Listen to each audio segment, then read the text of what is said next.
मैं भरपूर आत्मा, प्राप्ति स्वरूप आत्मा, और ये एक रोल है जो इस शरीर रूपी कॉस्ट्यूम द्वारा प्ले करना है।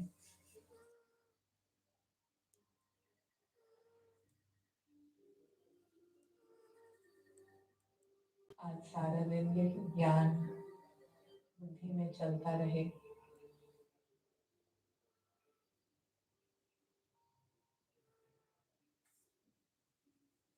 ओम शांति।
शुभ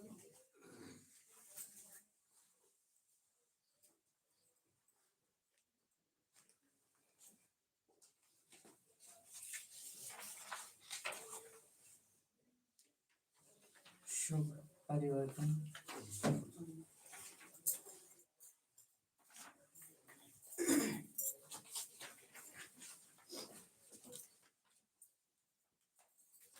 ब्लॉटिंग पेपर ऐसा कागज जो सब कुछ सोख लेता है। कोई भी गीला कहीं भी कुछ हो, गंदगी हो, उसको ऊपर डाल दिया जाए तो सब कुछ अपने अंदर सोख लेता है। और सामान्य कपड़े की तरह नहीं, सामान्य कपड़ा तो गीला हो जाता है, टपकता है, लेकिन वो सोख भी लेता है और अपने अंदर समा लेता है। उसको बाहर गिराता नहीं है जब तक दबाया ना जाए। आज बाबा कहे, मैं हूँ ब्लॉटिंग पेपर, तुम्हारे पाप सोखने आया हूँ। मुझे याद करो तो मेरी याद से तुम पावन बन जाएंगे। और आज की पूरी मुरली बार बार ये एक ही बात दोहराती है, मुझे याद करो, मुझे याद करो, यही अभिमानी बनो, मुझे याद करो। 28 मार्च 26, बाप दादा सूक्ष्म वतन, मीठे बच्चे, हर एक के पाप सोखने वाला फर्स्ट क्लास ब्लॉटिंग पेपर एक शिव बाबा है। उसको याद करो तो पाप खत्म हो जाएंगे। हर एक के पाप सोखने वाला फर्स्ट क्लास ब्लॉटिंग पेपर एक शिव बाबा है। उसको याद करो तो पाप खत्म हो। याद नहीं करेंगे तो पाप खत्म होंगे या और बढ़ जाएंगे। फर्स्ट क्लास ब्लॉटिंग पेपर, और बाबा के ब्लॉटिंग पेपर होने से ये जिम्मेवारी बच्चों के ऊपर आती है कि हम भी ब्लॉटिंग पेपर नंबरवार बने। दूसरा, फर्स्ट क्लास ब्लॉटिंग पेपर यानी कि वो ऐसा सोखता है जो उसको दोबारा कहीं फैलाता नहीं है और ना ही खुद उसके ऊपर दाग आते हैं। वरना ऐसा जो दूसरों को तो साफ करे लेकिन खुद गंदा हो जाए तो उसको फर्स्ट क्लास नहीं कहेंगे। मीन्स इस दुनिया में सबके साथ व्यवहार में आना है। व्यवहार में आते हुए, सबके साथ पाठ बजाते हुए, किसी के भी संस्कारों का असर हमारे ऊपर ना आए, ऐसा बनना माना फर्स्ट क्लास ब्लॉटिंग पेपर बनना। संभाल तो लेते हैं, लेकिन अगर कहीं किसी से कुछ बात हो जाती है तो फिर हम उसे निकाल भी देते हैं। या जिसके प्रति समाया है उसके ही प्रति हमारा व्यवहार बदल जाता है तो फर्स्ट क्लास ब्लॉटिंग पेपर नहीं कहेंगे। या किसी के अंदर समाया फिर किसी और के साथ निकाल दिया तो भी फर्स्ट क्लास ब्लॉटिंग पेपर नहीं कहेंगे। बाबा के इतने सारे बच्चे हैं, 800 करोड़ आत्माएं उसको पिता कहती हैं। 800 करोड़ आत्माओं के राज वो जानता है, लेकिन किसी भी आत्मा का राज किसी और से शेयर नहीं करता। हर एक की सीक्रेसी मेंटेन है। एक बाप और एक बच्चा, तीसरा कोई ना जाने। एक बाप जाने, एक दादा जाने, और न जाने कोई। तो ऐसा हम बने तब कहेंगे फर्स्ट क्लास ब्लॉटिंग पेपर।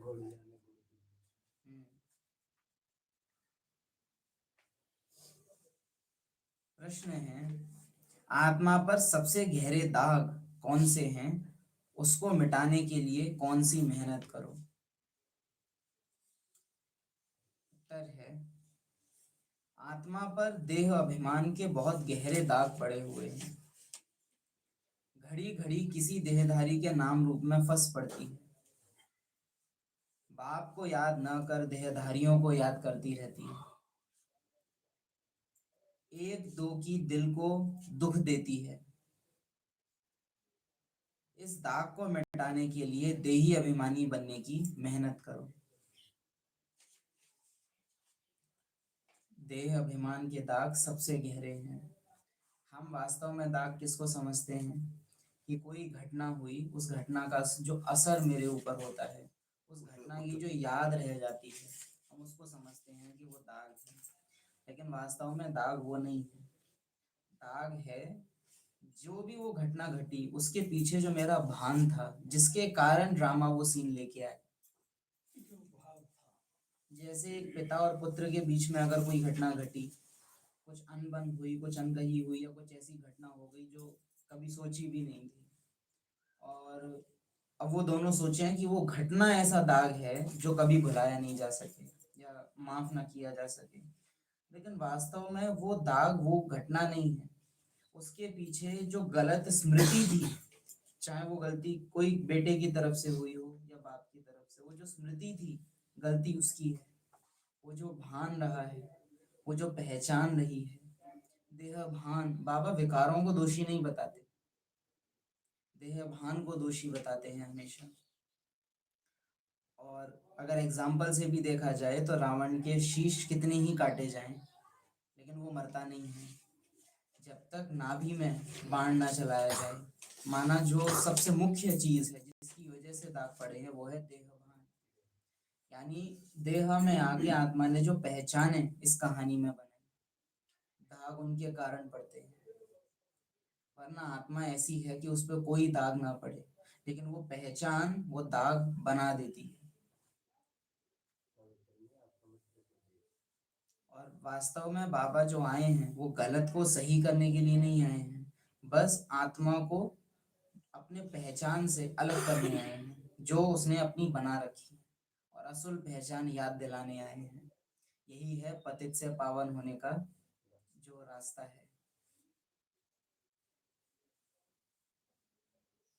घड़ी घड़ी किसी देहधारी के नाम रूप में फंस पड़ती है भान। बाप को याद न कर देहधारियों को याद करती रहती है। एक दो की दिल को दुख देती है, और किसी और को दुख देने के लिए सबसे कंपलसरी होता है खुद को दुख देना। चाहे वो गुण का केस हो, जैसे बाबा बोलते हैं ना, अगर धारणा नहीं है तो दूसरों को करा नहीं सकते, या अपनी वाणी में जौहर नहीं है तो दूसरों को भी वो अनुभव नहीं होगा। तो चाहे दूसरे को दे रहे हो, उससे ज्यादा दुख से भरपूर मुझे खुद होना पड़ेगा। ये बात हम आमूमन सोचते नहीं है, पर इसको समझना इस तरह से। देह भान में आत्मा होती है, उसको एहसास नहीं होता। जैसे रावण को अपनी दुर्गति का एहसास नहीं हो रहा है, पर वो दुर्गति में है, ये सबको दिख रहा है। ठीक वैसे ही जब किसी को दुख दे रहे हैं, तो उससे ज्यादा दुखी सबसे पहले खुद को होना पड़ेगा, तभी आप उससे ज्यादा दुख पहुंचा पाओगे। कोई भी चीज दूसरे को दे रहे हो, उससे ज्यादा सरप्लस में वो मेरे पास होनी चाहिए। और दूसरा, दुख देने के लिए पहले भी कहा है कि किसी को भी दुख देना है तो उसे मुझे अपने से अलग समझना पड़ेगा। जो पराया हो उसी को दुख दे सकते हैं।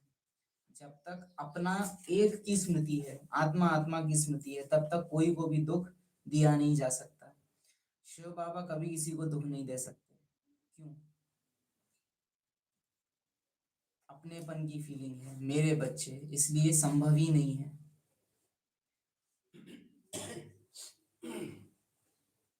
इस दाग को मिटाने के लिए देही अभिमानी बनने की मेहनत करो। ओम शांति। ये तो हमारे देहवान के अंदर जो भावना में बैठा हुआ है, लौकिक में ये हमारे हैं, मेरे हैं, फिर भी हम उन्हें दुख देते हैं। देह भान किसी को भी अपना समझ नहीं सकता, जबकि देह भान का अपना ही कोई नहीं है। आत्मा है वास्तव में जो असुर किसी को अपना बना सकती है, लेकिन देह भान वास्तव में जिसका है उस आत्मा का, वो उसका खुद का अपना ही नहीं है, वो पराया है। आत्मा से ही वो पराया है, तो किसी और को वो अपना बना नहीं सकता। और दूसरी बात, देह भान जब किसी को अपना कहता है ना, तो वास्तव में वो उसको अपना नहीं कहता, वो उससे जो मिलने वाले फायदे होते हैं उनको अपना कहता है। उनके आधार पे उसको ढकता इस तरह से है कि ये मेरे अपने हैं, इनका मेरे से ये रिश्ता है। तो रिश्ते और पहचान, संबंध, इन सब के आधार से वो ढकता है, लेकिन वास्तव में उसका जो अपनापन होता है, वो जो फायदे उसको ड्रामा में मिल रहे हैं किसी पार्ट से, उससे बनाता है।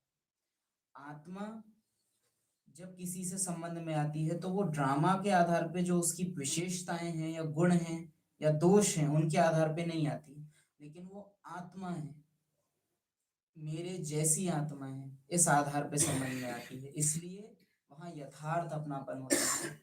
तो इसका मतलब है कि देहभान हाँ, स्वार्थ से संबंध में आता है। बॉडी कॉन्शियसनेस हमेशा किसी ना किसी मतलब से ही संबंध में आएगी। इसलिए शिव बाबा एक क्लेम कर पाते हैं जो हम लोग नहीं कर सकते, मैं एकमात्र निष्काम सेवाधारी हूँ, और दुनिया में कोई भी निष्काम सेवाधारी नहीं है, क्योंकि शिव बाबा सदा विदेही हैं।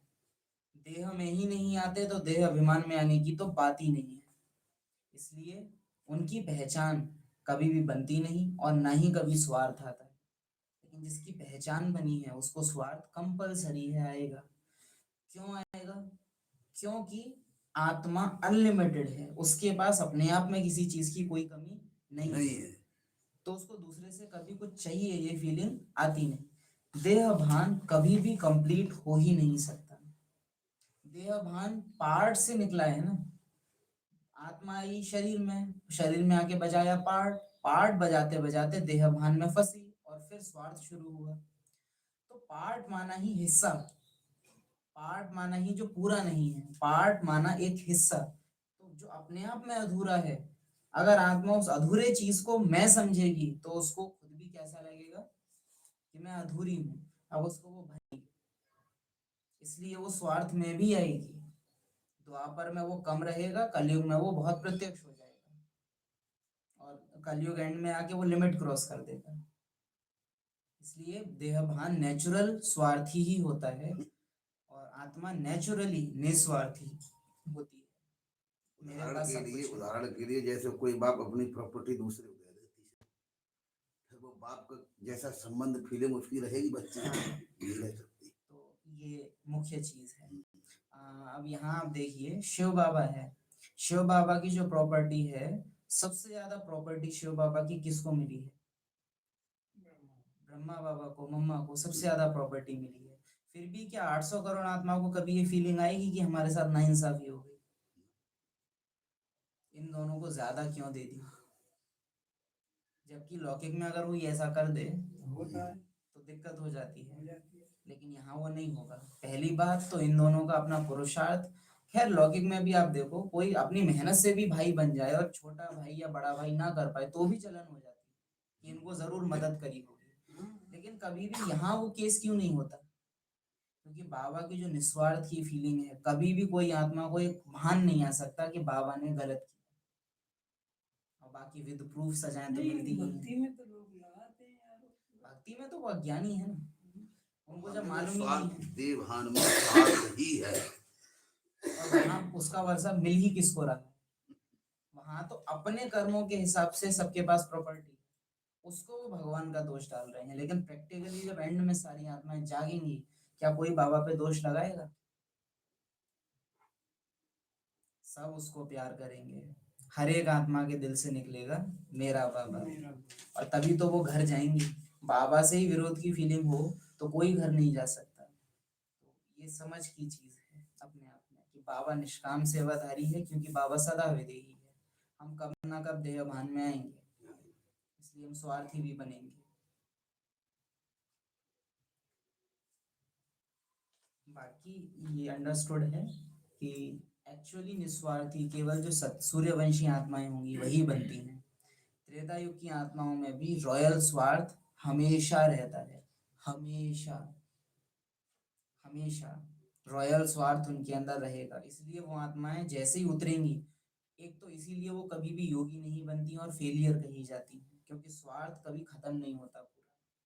दूसरा, जैसे ही उस संस्कार को लेके वो आत्माएं उतरती हैं, स्वार्थ के कारण वो जो कुछ भी उनके चारों तरफ भले स्वर्ग है, वो उसके प्रति संकल्प चलाते हैं और उससे पहचाने भी बनाना शुरू कर देते हैं। धीरे धीरे करके भान आना उनको शुरू हो जाता है, पहचान न भी बने तो।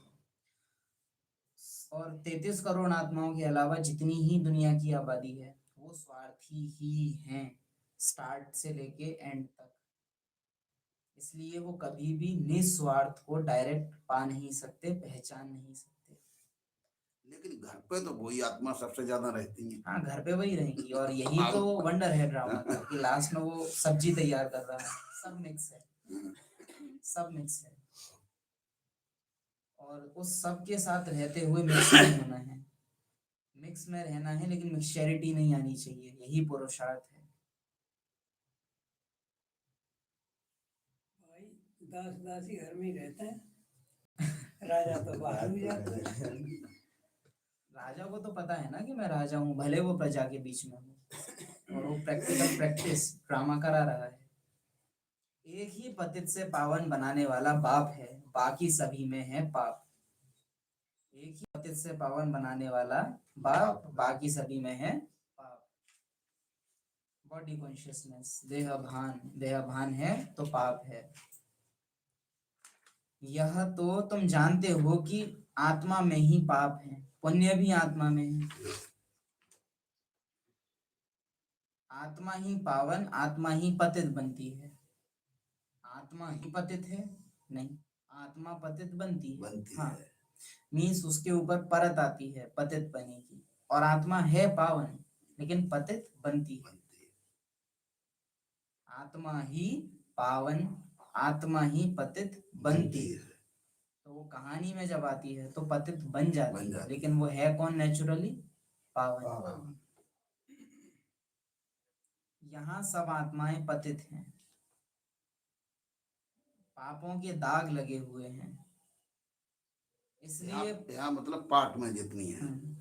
एक तो होता है पाप होना, फिर होता है उसका दाग पड़ना। उसका दाग पड़ना क्या है कि किसी एक पहचान के कारण हमसे कोई एक गलती हुई, और वो गलती होने के बावजूद हमने वो पहचान खत्म नहीं की, तब फिर वो पाप दाग बनता है, और वो दाग आपसे एक और पाप करवाएगा, और उससे फिर वो दाग और मजबूत होगा, फिर वो दाग एक और बड़ा पाप करवाएगा, और वो दाग और मजबूत होगा, बढ़ता जाएगा दाग पे दाग, तब तक जब तक कि जिस भान ने, जिस पहचान ने वो पाप किया है, आत्मा उसको खत्म ना कर दे। और नेचुरली जो गर्भ जेल का प्रोसेस द्वापर युग से शुरू हो जाता है, वो प्रोसेस ये काम करता है कि गर्भ जेल में जो आत्माओं को सजाएं मिलती हैं, उसके कारण उनकी जो पुरानी पहचानें हैं नाम रूप से, वो खत्म हो जाती हैं।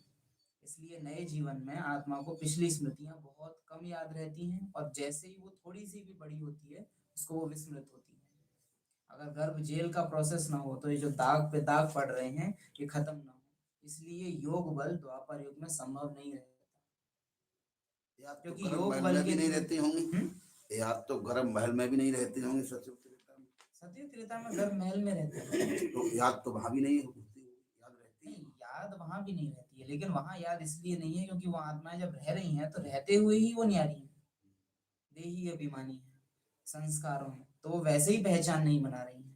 लेकिन द्वापर युग में वो चीज नेचुरल नहीं हो रही है, आत्माएं फंस रही हैं, तो फिर ड्रामा योग बल बंद करके भोग बल शुरू कर देता है, ताकि गर्भ के में जो सजाएं मिले उस सजाओं के कारण आत्माएं जो पुरानी पहचान है उनको खत्म करे। अगर ये ना हो तो चक्र इतना आगे बढ़ ना सके, द्वापर में ही कलयुग आ जाएगा। लेकिन ड्रामा ने बहुत बहुत इंतजाम कर रखे हैं खेल चलाए रखने के, और ड्रामा चलाता है खेल को। यहाँ सब आत्माएं पतित हैं, पापों के दाग लगे हुए हैं, इसलिए पाप आत्मा कहा जाता है। अब पाप निकले कैसे? जब कोई चीज जब कोई चीज पर स्याही व तेल गिर जाता है तो ब्लॉटिंग पेपर रखते हैं। दो ही चीजें, स्याही और तेल, दाग बड़े पक्के होते हैं इनके, तो ब्लॉटिंग पेपर रखते हैं, वह सारा चूस लेता है। मीन्स ऐसे पाप जो सजाएं भी मिल जाए ना, यानी धुलाई भी हो जाए तो भी जाएंगे नहीं, स्याही और तेल, तो वहां बाबा बोले ब्लॉटिंग पेपर रखते हैं। अब सभी मनुष्य याद करते हैं एक को, क्योंकि वही ब्लॉटिंग पेपर है, और फर्स्ट क्लास ब्लॉटिंग पेपर माना वो ऐसा सोख लेता है कि दाग जैसे बचा ही नहीं। पतित पावन है, सिवाय उसे के और कोई ब्लॉटिंग पेपर है नहीं। सबका पाप नष्ट करते हैं, किस युक्ति से? सिर्फ कहते हैं मुझ ब्लॉटिंग पेपर को याद करो। मैं तो चैतन्य हूँ ना, माना वो जो सोखता कागज है वो तो चैतन्य नहीं है, लेकिन मैं तो चैतन्य चैतन्य हूँ और मुझे याद करना ही अपने विकर्म विनाश करना है। लेकिन देह भान तो बाबा को याद करेगा नहीं, क्योंकि वो तो मिट जाएगा याद करते ही। तुमको और कोई तकलीफ नहीं देता हूँ, सिर्फ मुझे याद करो तो तुम्हारे पाप मिट जाएंगे। दाग इतने पड़ चुके हैं कि आत्मा अपने को चारों तरफ देख रही है तो उसको दाग ही दाग दिखाई पड़ते हैं। तो वो सोचती है, उसको ऐसा लगता है कि अगर मैंने याद किया तो मैं ही खत्म ना हो जाऊं कहीं। इतने ज्यादा दाग पड़ चुके हैं। अब हर एक अपनी दिल से पूछे कि याद से कितने पाप मिटे हैं और कितने हमने किए हैं। याद से कितने पाप मिटे हैं और कितने हमने किए हैं। माना जब योग में बैठे थे तो क्या बाबा को याद कर रहे थे या देहधारियों को याद कर रहे थे? देहधारियों को याद करोगे तो दाग लगने वाले हैं, अपने अंदर भी और पक्के होने वाले हैं, और जिनको याद कर रहे हो उनके अंदर भी पक्के होने वाले हैं। और अगर हम बाबा को याद करते हैं तो हमारे खुद के दाग कैसे होंगे? हल्के होते जाएंगे। और अगर कोई देहधारी आत्मा हमको याद करेगी तो असर उस पे क्या होगा? उसके दाग पक्के होंगे या हल्के होंगे? हल्के होने चाहिए। हल्के हो जाएंगे। जो आत्मा अपने कर्म बंधन काट रही है उसको अगर कोई देहधारी भी याद करता है तो उसके अपने कर्म बंधन भी हल्के होते हैं। अच्छा, याद जैसे बाबा की याद करते हैं तो थोड़ी देर जैसे हो जाए तो फिर जो दूसरे की याद संकल्प बाबा आ जो जाते ब्रह्मा बाबा क्या कहते थे कि मुझे याद मत करो, शिव बाबा को याद करो। ताकि बाबा ये बोलते थे कि साक्षात डायरेक्ट कनेक्शन रखो ना, बीच में भी क्यों मैं चाहिए। और ब्रह्मा का ये था कि मैं गुप्त रहूं जब तक कि मैं साकार हूं। ये कोशिश ब्रह्मा बाबा ने की है कि जब तक साकार में है तब तक गुप्त रहे।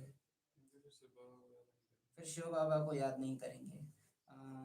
इसके कई प्रसंग देखने में आते हैं। दीदी जब अव्यक्त होने वाली थी, 1 महीने कोमा में थी, और बाप दादा तो जानते थे कि दीदी ऑब्वियसली जानते थे कि नहीं रहेगी, लेकिन फिर भी बाबा ने यही बोला कि दीदी आ जाएगी, तुम योग लगाओ, दीदी आ जाएगी वापस, ऐसे संदेश आए। और फिर बाद में बच्चों ने यही लांछन लगाया जो ब्रह्मा के अव्यक्त होने पे भी लगा कि पहले क्यों नहीं बताया।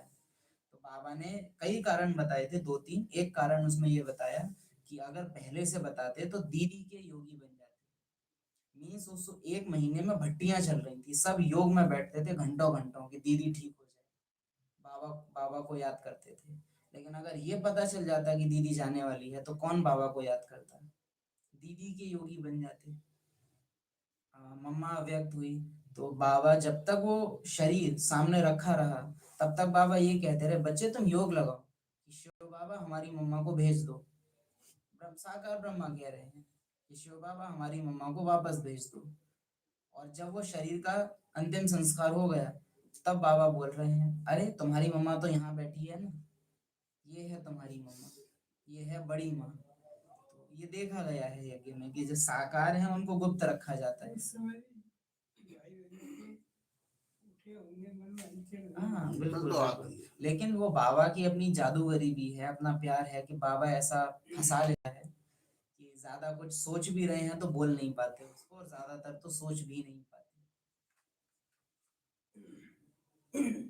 और फिर सबसे बड़ी से बड़ी बात, खुद मम्मा क्या कह के गई कि मम्मा भी एक दिन जाएंगी, बाबा भी एक दिन जाएंगे, लेकिन शिव बाबा सदा रहेंगे। तो इसलिए मम्मा बाबा दोनों ही ये मेंटेन करते हैं कि जब तक हम यहाँ हैं तब तक कोई हमको याद ना करे। हम बिल्कुल जब उस समान हो जाएंगे तो फिर भले ही याद करें, लेकिन जब तक हम यहाँ हैं तब तक कोई हमें याद ना करे। क्योंकि एक रिस्क हो जाएगा कि अगर माया ने इस साकार दुनिया में किसी भी देहधारी में हम लोगों की छवि बना ली, कोई भी एक्टिंग करने लग गया मम्मा बाबा जैसी, तो आज अगर ये इस देह के योगी हैं तो कल को उन देहधारियों के योगी हो जाएंगे। जैसे यज्ञ में भी चला भी था कुछ टाइम पहले कि कहीं और अरे बाबा का तीसरा रथ आ गया तो वहां जाने लगे थे। तो ये दिक्कत होती है, इसीलिए हमेशा यज्ञ में ये कहा गया है कि रथों में फंसना नहीं, जो रथी है उसको याद करना है। हर एक अपने दिल से पूछे 3 प्रश्न हमने याद से कितने पाप मिटे हैं, कितने हमने किए हैं और कितने पाप रहे हैं। कितने मिटे हैं, कितने किए हैं और कितने रहे हैं। यह मालूम पड़े कैसे? दूसरे को भी रास्ता बताते रहो कि एक को याद करो। हमारे पाप मिट रहे हैं उसकी निशानी है, क्या समझते हो? आप अपनी बुद्धि से बताओ। हमारा योग लग रहा है, हमारे पाप मिट रहे हैं, इसकी निशानी क्या होगी? मुस्कान रहेगी चेहरे पे, मुस्कान रहेगी चेहरे पर, और स्थिति जो है अड़ोल रहेगी बिल्कुल। इसका कोई एक फिक्स उत्तर नहीं है, इसके कई उत्तर कई आएंगे। उत्तर। बताओ, मेरे पाप मिट रहे हैं उसकी निशानी क्या होगी?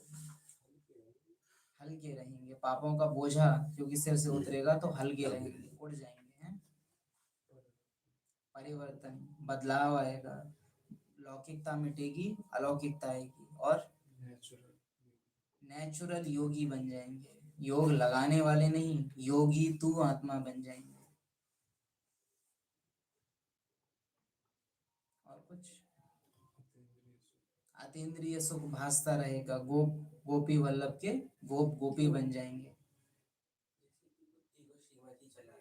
जैसे कि बुद्धि को श्रीमती चला रही है, क्योंकि बुद्धि अब किसी और के वश में है नहीं, तो बुद्धि फिर बाप के वश हो जाती है।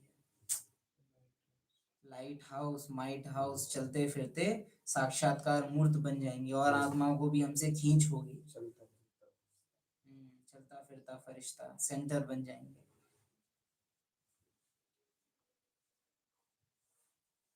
दूसरे को भी रास्ता बताते रहो कि एक को याद करो। सबको यह राय देना तो अच्छा है ना, यह भी वंडर है। जिनको राय देते हैं वह तो बाप को याद करने में लग जाते हैं और राय देने वाले खुद याद नहीं करते, इसलिए पाप कटते नहीं। अनेक पाप लगे हुए हैं। काम का पाप, देह अभिमान का तो पहले नंबर पाप है। काम नहीं, देह अभिमान पहले नंबर का पाप है, जो सबसे खराब है। अब बाप कहते हैं देही अभिमानी बनो, तो सबसे खराब कौन है?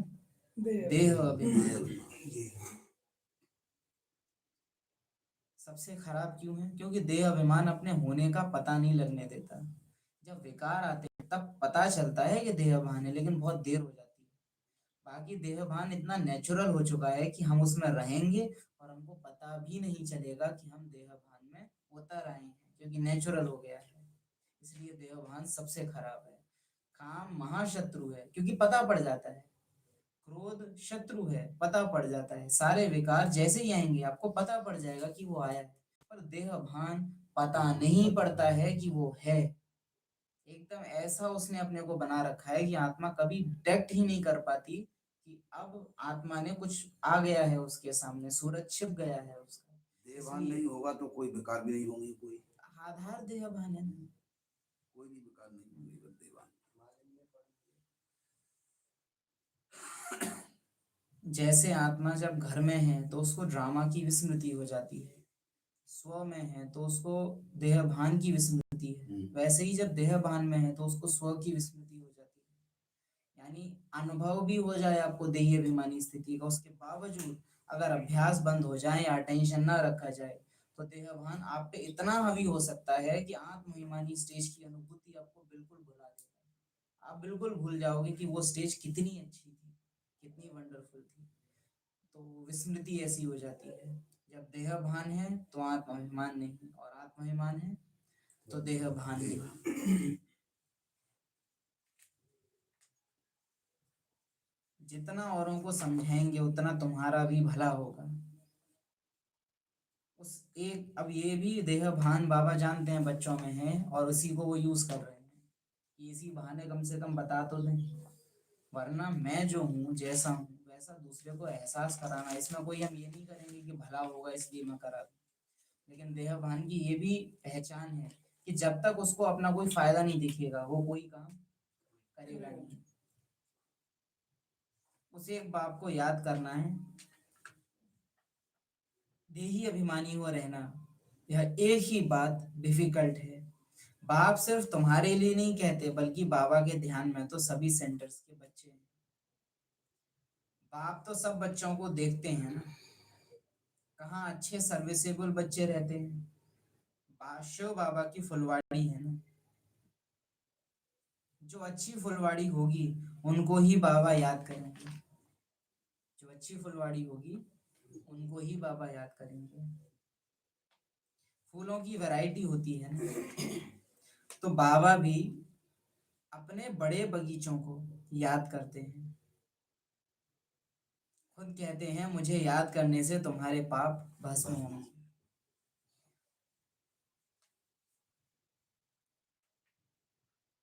बाप ने युक्ति बताई है कि मुझे याद करने से तुम्हारे पर जो देह अभिमान के दाग हैं वह मिट जाएंगे। मेहनत है देही अभिमानी बनने की। बाबा को कोई सच बताते नहीं हैं, कोई कोई चार्ट लिख भेजते हैं, फिर थक जाते हैं। सपोज करो अगर ऐसा हो कि हम देह भान में हो, और मतलब बाबा ने ये चीज अभी भी स्पष्ट की कि जो अच्छे बगीचे हैं उनको ही मैं याद करता हूँ, या जो मेरी याद में है उन्हीं को मैं रिटर्न में याद देता हूँ।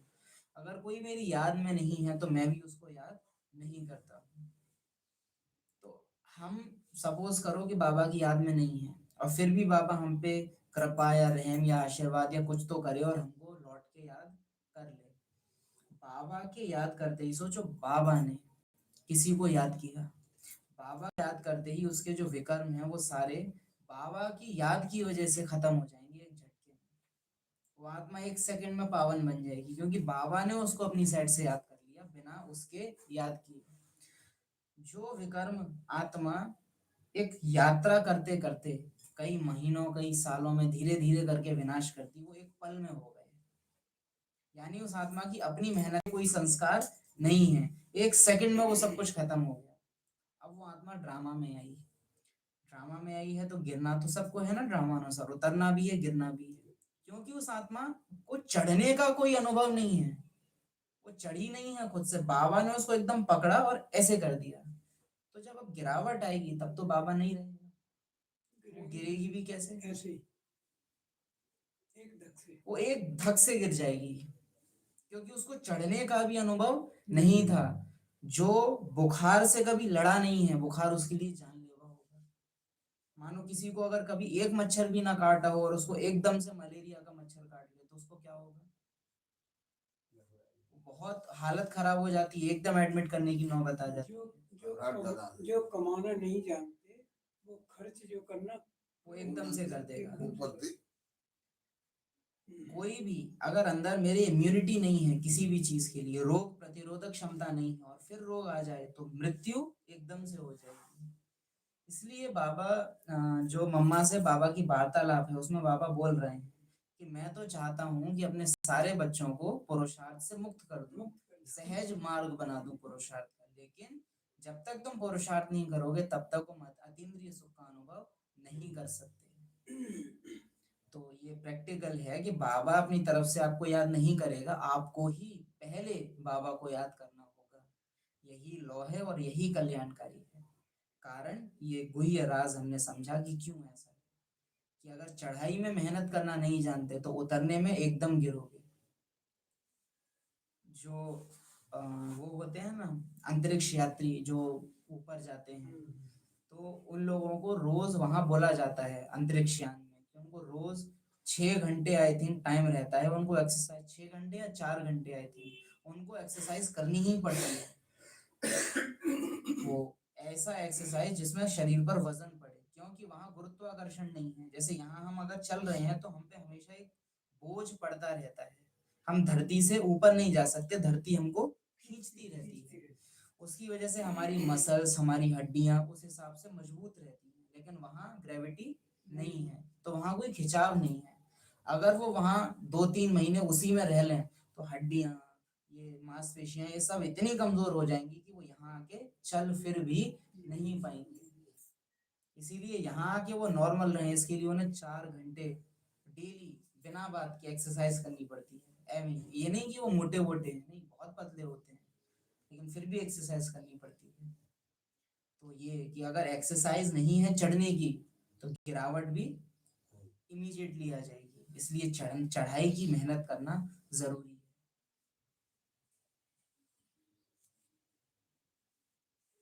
बाबा को कोई सच बताते नहीं, कोई कोई चार्ट लिख भेजते हैं फिर थक जाते हैं। बड़ी मंजिल है, माया नशा एकदम तोड़ डालती है, तो फिर लिखना भी छोड़ देते हैं। लिखने से डिटेक्शन होता है, चाहे वो स्व चिंतन हो या स्व चिंतन करके लिखना हो, उससे जो अपने अंदर का है वो पता चलता है। लेकिन जो हम लोगों ने ही कभी कॉपियां भर दी हैं लिख लिख के, बाबा को चार्ट हम नहीं लिख सकते। डायरी मेंटेन करने में भी आज हमको मौत समान अनुभव होता है, बड़ी भारी पड़ती है डायरी मेंटेन करना। कारण क्योंकि लिखना हमको बांध देता है। लिखना मतलब मान लेना, लिखत की वैल्यू होती है। लिख रहे हैं माना दृष्टि से देख भी रहे हैं, मन से सोच भी रहे हैं और हाथ चल भी रहे हैं, तो बहुत पक्की स्मृति बनती है। वहीं सुन लेने से जो स्मृति है वो उतनी पक्की नहीं बनती है।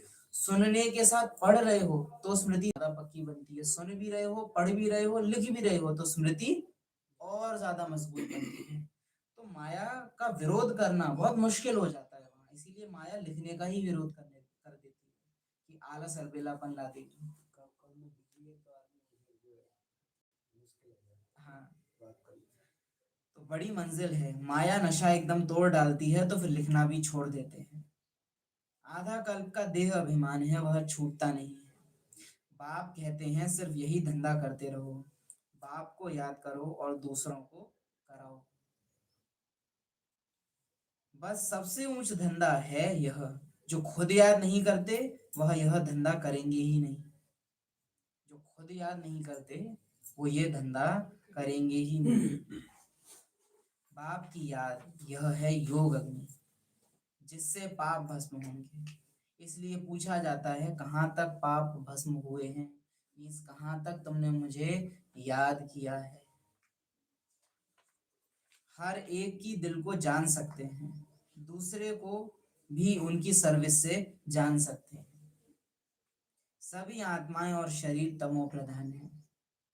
याद सबको करना है, लेकिन योग लगाने में मेहनत सबको एक जैसी नहीं लगती। किसी किसी को योगी बनने में बहुत मेहनत लगेगी और किसी किसी को योग लगाना बहुत सहज होता है। उसका कारण है कि हर एक के पीछे बनाई हुई पहचानों के आधार से बीज धरती के कितना अंदर है।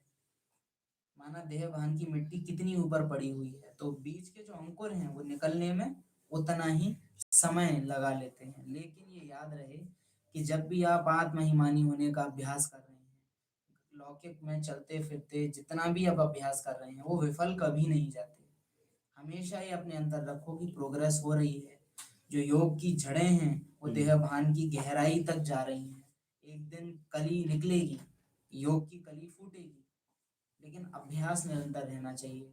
अगर उस बीज को पानी डालना बंद कर दिया तो जितनी भी प्रोग्रेस पीछे की होती है, देह भान को 2 सेकंड लगते हैं। आप एक बीज को, एक पौधे को रोज पानी डाल रहे हैं, लेकिन आप 3-4 दिन डालना बंद कर दिया, तो ये नहीं होगा कि अरे इतने महीनों से तो डाल रहे थे, 2 दिन में क्यों मर गया। नहीं, मरने में ज्यादा टाइम नहीं लगता है, जीवन देने में बहुत टाइम लगता है, मरने में 1 सेकंड लगती है। तो इसलिए अभ्यास निरंतर करते रहना है। परिणाम न भी दिख रहा हो तो भी निश्चय बुद्धि रहो कि परिणाम निकल रहा है, बस माया अनुभव नहीं करने दे रही है। परिणाम आते हैं। कुछ दिन पहले सामने वाले को लगेगा कि इनकी हार हो रही है, वास्तव में वो हार नहीं है, वो जीत है। याद रहे बाबा के महावाक्य हैं, भगवान के महावाक्य हैं, ब्राह्मणों का कुछ भी व्यर्थ नहीं जाता। तो पुरुषार्थ तो बहुत ऊंची चीज हो जाती है। ब्राह्मणों का कुछ भी व्यर्थ नहीं जाता। बाप की याद यह है योग अग्नि, जिससे पाप भस्म होंगे। इसलिए पूछा जाता है कहाँ तक पाप भस्म हुए हैं। हर एक की दिल को जान सकते हैं, दूसरे को भी उनकी सर्विस से जान सकते हैं। सभी आत्माएं और शरीर तमो प्रधान है। अब शरीर तो तमो प्रधान है, ये नेचुरल बात है। आत्माएं तमो प्रधान है, ये नेचुरल नहीं है। हो गई है ये मान लो। अभी वापस जाना है, वहां सभी आत्माएं पवित्र रहती हैं। जब पवित्र बने तब घर जाएं। सब आत्माओं को पावन बनाए ले जाते हैं। जब बाबा हमसे कहता है ना कि तुमको बाजार का कुछ नहीं खाना है, इसके पीछे कारण इतने सारे हैं।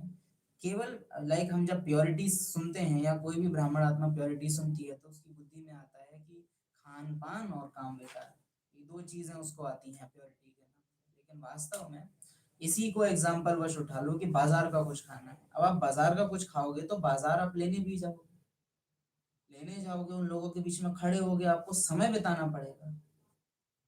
जबकि नेचुरल जो खान पान है, मानो गेहूं है, चावल है, दाल है, ये सब चीजें घर में इतने स्टॉक में रखी जा सकती हैं कि आपको बार बार बाहर जाना नहीं पड़ रहा है। तो जो नियम या मर्यादाएं हैं यज्ञ की, उनमें सेफ्टी है, प्लस जिस वाइब्रेशन से बनाते हैं वो तो है ही है, अपना बहुत बड़ा रोल रहता है उसका। प्लस मार्केट से बनी हुई जो भी चीजें हैं उनमें, जैसे अगर अपन घर पे अगर चटनी बना रहे हैं टमाटर की, तो उसमें टमाटर डालेंगे, एक दो चीजें और डालेंगे, बस बन जाएगी। लेकिन अगर बाजार से कोई चीज बन के आ रही तो उसमें कई सारे आइटम, केमिकल्स और बहुत सारी चीजें मिला के डालेंगे, तो मिक्सचरिटी इतनी है उसमें कि पेट में जाके उसको अलग अलग करना पेट के लिए भी भारी पड़ता है। उनको सेहत थोड़े ना देखनी, उनको स्वाद देखना है। और टेस्ट तो आत्मा को और ज्यादा देह भान में लाएगा ना। जिस आत्मा को स्वाद चाहिए वो कभी अभ्यास नहीं करेगी कि मुझे तो अब, क्योंकि घर में तो स्वाद नहीं है। बाबा क्लियर बोलते हैं कि वहां आत्मा सुषुप्त है, कोई अनुभव उसको वहां नहीं है। और यहाँ तो अरे इतने सारे पल पल पे नए अनुभव हो रहे हैं, खट्टा मीठा तीखा, तो क्यों घर जाऊं फिर मैं? स्वाद से पहचान है तो घर से अनजान बनना पड़ेगा। स्वाद से दोस्ती है तो घर से दुश्मनी होगी। बाप अभोक्ता और बच्चा भोगी तो अपोजिट हो गया। सब आत्माओं को पावन बनाए ले जाते हैं, फिर कोई भी पतित आत्मा रहती नहीं है। बाप जो दवाई देते हैं यह सबके लिए है। पांडव कौन है? जो राजमहल में रह रहे हैं तो व्यंजन भी खा सकते हैं, लेकिन जब वो वन में है तो वो सिंपल दाना पानी पे भी चल सकते हैं। दुर्योधन कर सकता है ये चीज? दुर्योधन को वनवास मिलता तो कर पाता नहीं। तमो वृत्ति की ये निशानी होती है कि वो दोनों नहीं कर सकता, वो एक ही कर पाएगा। लेकिन सतो वृत्ति की ये निशानी है कि वो सतो है तो वो रजो को भी स्वीकार कर लेगी, तमो को भी कर लेगी। तमो सतो को स्वीकार नहीं कर सकता, लेकिन तमो रजो और सतो को स्वीकार कर लेती है। एडजस्टेबिलिटी होती है तमो सतो प्रधानता में। जब पवित्र बने तब घर जाएं। बाप जो दवाई देते हैं यह सबके लिए है। जो भी मिले उनको यही दवाई देनी है। सबसे पहले तो मेरे को खुद को ये स्मृति रहे कि मुझे अब घर जाना है। माना इस वृत्ति की निशानी क्या होगी? कोई को भी देखेंगे तो उनकी लौकिकता से ज्यादा मुझे उनकी क्या याद आएगी? उनकी अलौकिकता, उनकी पारलौकिकता, उनकी सच्चाई याद आएगी। अगर किसी को देख के मुझे उनके सच से पहले ड्रामा में उनका जो पार्ट है वो याद आता है, तो मेरा अभी घर जाने का कोई प्लान नहीं है।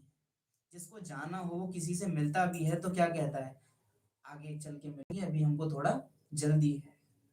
वो इसमें रहता ही नहीं है कि आराम से खड़े होके बात कर ले। अगर आपको कहीं जाना है तो आप बहुत ज्यादा विस्तार में नहीं जाते हो कोई के। बाप जो दवाई देते हैं ये सबके लिए है। जो भी मिले उनको यही दवाई देनी है। पावन बनो तब जा सको। हे आत्माएं मुझे याद करो तो मैं ले जाऊंगा। और ये ही रहेगा एंड तक भी। जब तक कोई भी आत्मा खुद से बाबा को याद नहीं करेगी, बाबा उसको नहीं ले जाएगा। और ये लॉ होने की वजह से ड्रामा आपको दुख देता जाएगा, देता जाएगा, देता जाएगा, डोज बढ़ाता जाएगा, तब तक जब तक उस आत्मा के पास सिवाय बाप को याद करने के और कोई चॉइस ना बचे। ड्रामा चॉइस लाएगा सामने, और जब ड्रामा देखेगा इसने बाबा को ना चुन के किसी और को चुना, वो फिर मारेगा, फिर वो सामने चॉइस लाएगा। फिर अगर आत्मा ने देख भी लिया वो फिर मारेगा, और ये वो तब तक करता रहेगा जब तक आत्मा सिर्फ बाबा को ना चुनने लग जाए। बकरी का मिसाल इसमें आता है। ऐलान हुआ था कि क्योंकि बकरी की आदत होती है, वो कितना ही क्यों ना खिला लो उसको, उसका मुंह कभी बंद नहीं होता। तो ये शर्त निकली थी कि कौन ऐसा करके दिखाएगा। तो यही किया था एक किसान ने कि उसके सामने चारा रख देता था और जब वो खाने को बैठती तब उसको बेवजह बहुत मारता था मारता था। मोह पे लाटू। और बहुत बुरी तरह से। और ये उसने तब तक किया जब तक वो चारा देख देख के और खाना बंद ना खाना करे। बंद ना किया फिर वो राजा के दरबार में गया और बस लाठी लेके खड़ा हो गया। खड़ा हो गया। अब वहां वो मार नहीं सकता, लेकिन बकरी को ये बात थोड़े ना पता है हाँ, कि अब ये मारेगा नहीं। उसने वहां नहीं खाया और वो जीत गया। तो ये थोड़ा सा देखना होगा कि अगर सुखदाता बाप को, आनंद दाता बाप को याद नहीं कर रहे हो तो दुख दाता बनेगा ड्रामा। ड्रामा। कि सुख लेना है कोई दिक्कत नहीं है, पर बाप से लो। इस मुझसे सुख मत लो। जैसे ब्रह्मा कहता था ना, मुझे याद मत करो, अभी ड्रामा कह रहा है मुझे याद मत करो, जो मेरा है उसको याद करो। हर एक शय आपसे ये कह रही है कि मुझे याद मत करो, उसको याद करो जो तुम्हारी याद का इंतजार कर रहा है। ये नहीं कहेंगे कि जो तुमको याद कर रहा है। ब्रह्मा बाप हमको याद कर रहा है, इसलिए पाठ जो दुख दे रहे हैं इसलिए पाठ तुम दे रहे हैं कि भाई छूटा तुम हमसे, याद करो, याद करो। उसको याद करो। अब जाओ यहाँ से, जाओ अब जाओ, बहुत दिन हो गए, बहुत मेहमानी तुम्हारी कर ली, अब जाओ अपने घर, रिटर्न जर्नी पे। लेकिन हम उल्टा कर रहे हैं। और ये दुख बढ़ते जाएंगे, बढ़ते जाएंगे, बढ़ते जाएंगे, तब तक जब तक आत्मा एक को याद ना करे। खेल ही बड़ा अजीब है। डोज बढ़ती जाएगी।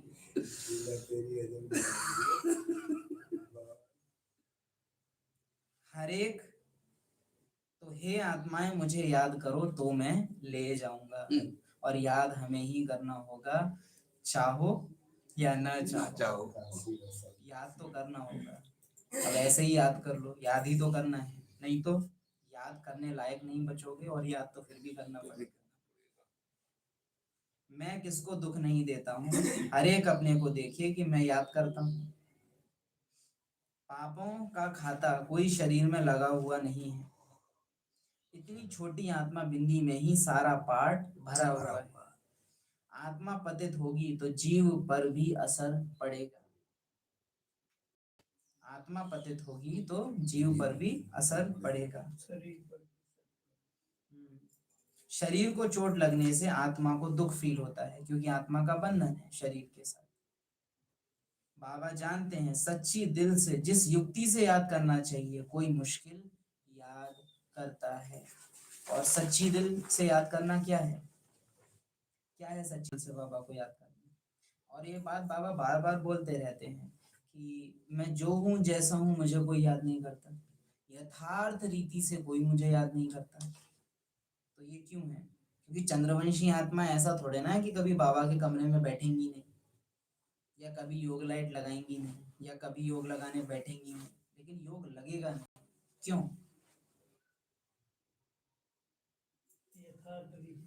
यथार्थ क्या है वो? यथार्थ रीति आधार, कोई ना कोई कारण, ड्रामा में कुछ ना कुछ चाहिए, कोई ना कोई इच्छाएं रही हुई है, निस्वार्थ नहीं है, बेमतलब की नहीं है, बेवजह नहीं है, अकारण नहीं है, कारण है उसका कोई ना कोई। तो तब तक वो सच्ची दिल से याद नहीं होगी। त्रेता वाली आत्माएं बिना कारण के याद नहीं, वो हमेशा किसी ना किसी वजह से बाबा को याद करेंगे। सूर्यवंशी अकारण, अकारण बेवजह। बेवजह याद कर। जैसे ब्रह्मा बाप का ही आप एग्जाम्पल उठा लो, सूर्यवंश की स्टार्टिंग उससे है। दुख बहुत बढ़ गया है, प्रभु कब आओगे? उसको नहीं है कोई, हाँ, उसके जीवन में नहीं, लेकिन बहुत बढ़ गया है, कब आओगे? कब आओगे? आगे कोई मुश्किल याद करता है, यहाँ रहते भी भूल जाते हैं। वंडर है, मधुबन में रहते भी भूल जाते हैं। मुरली सुनते सुनते भूल जाते, मुरली सुनते रहे, मुरली सुनते सुनते सुनते ही नहीं है। सुनते सुनते सुन्न हो जाते हैं। सुन हो जाते। बहुत हैं जो सारा दिन झरमुई झरमुई करते हैं, वाचा भी कोई को दुख देंगे तो दुखी होकर मरेंगे। नहीं, वो सुन्न अवस्था और है जो आपकी होती है, उसके वाइब्रेशंस हमको आते हैं, वो सुन्न अवस्था अच्छी है। दूसरी सुन्न अवस्था अच्छी नहीं होती है ना। बहुत हैं। अब ऐसे तो साइलेंस नींद में भी है और साइलेंस योग में भी है, लेकिन दोनों की साइलेंस में अंतर है ना। नींद में भी कोई कुछ नहीं सोचता है, योग में भी असोचता हो जाते हैं, लेकिन दोनों में अंतर है ना। बेहोशी में और मदहोशी में अंतर होता है।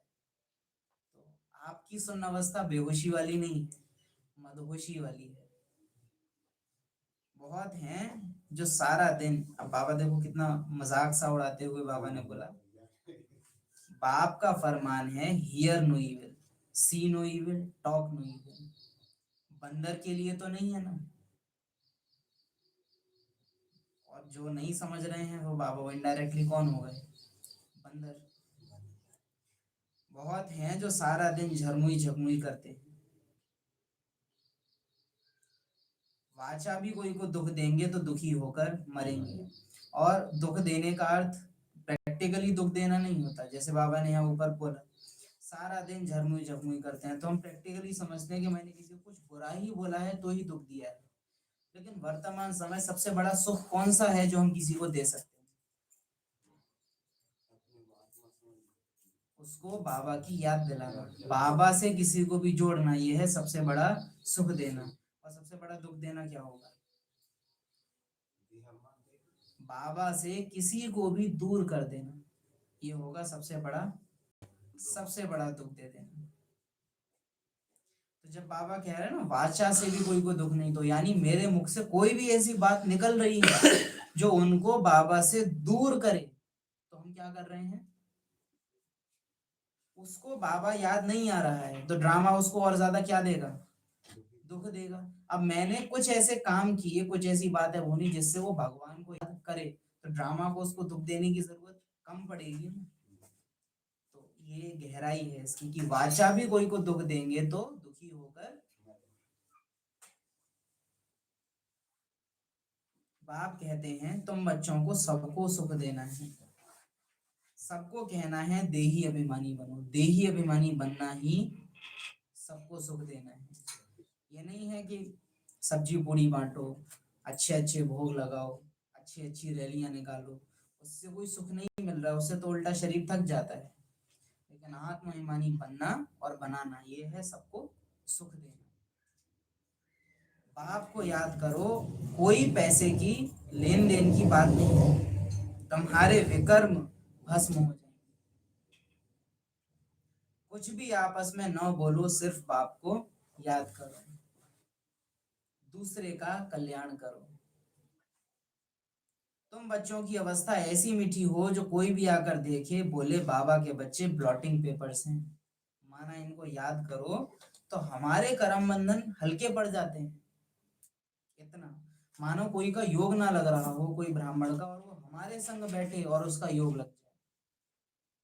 कोई घर पे याद ना कर पाता हो अपने, लेकिन सेंटर पे आके जब वो योग लगाने बैठे तो उसका योग लग जाए। क्यों? क्योंकि सेंटर पे हम भी योग लगा रहे हैं और हमारे वाइब्रेशंस जिनका योग नहीं लग रहा है उन्हों की भी मदद करते हैं।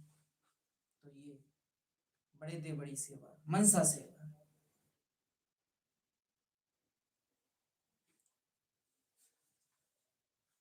अभी वह अवस्था नहीं है। मम्मा की मूवी में ये सीन आता है कि दादी जान की उठी हैं 2 बजे समथिंग, क्योंकि नींद नहीं आ रही है, तो ऐसा सोचती हैं कि मुरली पढ़ लेती, लेकिन फिर वो खिड़की से झांक के देखती हैं तो मम्मा चांदनी की रोशनी है, चांद पूरा निकला हुआ है और वहां बैठ के योग लगा रही है। तो मम्मा को देख के दादी का भी मन हो जाता है कि मैं भी योग लगाऊं, और वो भी वहीं खिड़की पे बैठ जाती हैं योग लगाने। पीछे से फिर आवाज आती है कि सच्चा योगी वो जो दूसरों को भी योगी बना दे। जैसे लौकिक में है ना, दूसरों को कुछ भी गलत करता हुआ देख के जो दूसरे गलत करने वाले हैं उन्हों का भी गलत करने का दिल कर जाता है। किसी को खाते हुए देखो तो आपको भूख लग जाती है। ऐसे ही मैं ऐसा योग लगाऊं जो मुझे जो देखे उसका योग लगाने का दिल कर जाए। जो योग मैं लगाऊंगा वैसे मुझे देख और लगाएंगे। बाबा से कोई पूछे ब्लॉटिंग पेपर तो क्या, अभी कागज भी नहीं है। बाबा सभी सेंटर्स के बच्चों को समझाते हैं, रिपोर्ट आती है बाबा फलाने बहुत तंग करते हैं, पुण्य आत्मा बनने बदले और ही पाप आत्मा बना देते हैं। बाबा से कोई पूछे तो झट बता देंगे।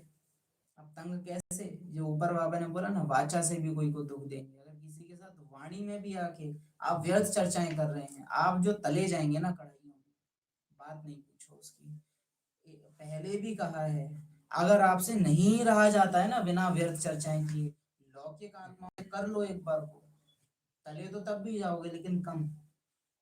अपने समान एक और ब्राह्मण आत्मा की स्टेज को गिरा लेना, इसकी गति और भयानक होगी। भयानक तो उसकी भी है कि आप किसी लौकिक की बिगाड़ रहे हो, लेकिन लौकिक की संभालना इजी है, लेकिन एक अपने समान ब्राह्मण आत्मा की स्टेज आपने गिरा दी, मीन्स अपने ही भाई को नुकसान पहुंचा। एक है कि अपन ये भाषा यूज करना नहीं चाहते हैं लेकिन समझाने के लिए करनी होगी, कि एक है प्रजा में किसी को नुकसान पहुंचा दिया, और फिर एक है कि अपने ही किसी भाई को नुकसान पहुंचा दिया। खतरनाक ज्यादा क्या होगा? अपने ही को ही। राजा राजा में युद्ध होते हैं।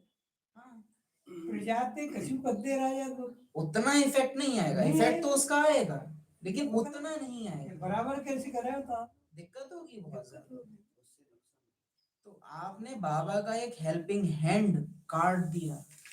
अगर मेरे द्वारा किसी और ब्राह्मण आत्मा की स्टेज नीचे आती है, मेरे किसी भी व्यवहार से, मेरी किसी भी बात से, मेरे किसी चाल चलन से किसी ब्राह्मण आत्मा की स्टेज नीचे आती है, तो बहुत बड़ा दोष है वो मेरा। बाबा से कोई पूछे तो झट बता अच्छा देंगे। ये बताओ, जैसे अभी हम जो है वहाँ शांति नगर जाते हैं तो गुरुवार वाले दिन भोग की बात आती है तो हम नहीं लेते चले जाते हैं, हम उससे नहीं, वो उसका अपना है। फिर किसी की अनावश्यक इच्छाओं को हम पूरा करें, ये ब्राह्मण आत्मा बंधन में नहीं। हाँ, बाबा के प्रति मेरे से कुछ ऐसा ना हो जो उसकी स्टेज बाबा के प्रति गिरे, या बाबा के प्रति उसकी भावना कुछ कमजोर पड़े, ऐसा कुछ ना हो। बाकी उसकी लौकिक इच्छाएं कि इन्होंने मेरी ओम शांति नहीं ली, इन्होंने मेरा भोग नहीं लिया, या मुझसे दृष्टि नहीं लेते, इसमें तो वो बुरा माने तो अच्छा, उसका ईगो टूटेगा। हाँ, शिव बाबा का भोग से क्या कनेक्शन, शिव बाबा को ओम शांति लेने देने से क्या कनेक्शन, शिव बाबा का व्हाइट ड्रेस से क्या कनेक्शन है ना। ये सब तो ब्राह्मण रीति लोक लाज से कनेक्शन रखती है। तो इसमें अगर कोई बुरा मानता है तो अलग बात, लेकिन मूल पुरुषार्थ सेंटर पर मैं ऐसी कोई चलन चल दूं जो दूसरों का बाबा से निश्चय डगमगा जाए, जिसको बाबा ट्रेटर कहते हैं, वो डेंजरस है। तो बाबा से कोई पूछे झट बता देंगे, शिव बाबा तो सब कुछ जानते हैं, उनके पास सारा हिसाब किताब है, और जानते हुए भी अनजान बनता है बच्चों के कल्याण अर्थ, बाकी जानता सब कुछ है। यह बाबा भी बता सकते हैं, केवल शिव बाबा ही नहीं, ये भी बता सकते हैं। ड्रामा की सर्वोच्च सत्ता है ब्रह्मा, ये भी सब कुछ बता सकते हैं। शक्ल से ही सब मालूम पड़ जाता है। यह बाबा की याद में मस्त है, इनका चेहरा ही खुशनुमा देवताओं जैसा है। यह बाबा की याद में मस्त है, इनका चेहरा ही खुशनुमा देवताओं जैसा है। आत्मा खुश होगी तो शरीर भी खुश देखने में आएगा। शरीर को दुख देने से, शरीर को दुख होने से आत्मा को दुख फील होता है।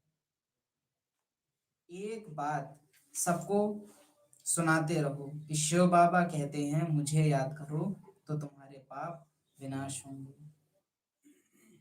आर्गन्स बिगर तो आत्मा आवाज कर ना सके, ऐसे बाप को याद करना चाहिए ना। ऐसा भी होता है जो याद नहीं करते हैं, उनका क्या हाल होगा। मीन्स बाबा कह रहे हैं कि बीके बने हैं और फिर भी याद नहीं करते हैं, उनके लिए 2 दिन पहले की मुरली याद करो। बाबा ने क्या बोला था, अपने घर चले जाओ, अगर पढ़ना नहीं है, पुरुषार्थ नहीं करना है तो यहाँ से चले जाओ, और भी संस्थाएं हैं वहां चले जाओ। यहाँ जो मुख्य काम करने आए हो वो करो, नहीं कर सकते तो चले जाओ। सिर्फ सुनने का काम यहाँ नहीं है, बहुत ऐसी संस्थाएं हैं जो कान रस में सुना देंगी। अब दूसरी तरफ आता है कि ऐसा कोई भी कर्म ना हो जो कोई आत्मा सेंटर आना बंद कर दे। अब यहाँ पर बैलेंस रखना होता है कि अगर कोई आत्मा ऐसी चलन चल रही है जिससे सेंटर का ही नुकसान हो रहा है तो उसका चले जाना ही उसके और सेंटर की सर्व आत्माओं के कल्याण में है। लेकिन अगर कोई आत्मा अच्छी है और मेरी चलन की वजह से उसकी स्टेज नीचे जाती है तो वहां दोष फिर मेरा हो जाता है। बाकी कोई आत्मा अपनी अनीतिकर इच्छाएं या जो इच्छाएं नाजायज हैं उनके कारण हमसे रंज होती है, तो इसमें फिर हमारा कोई दोष नहीं है।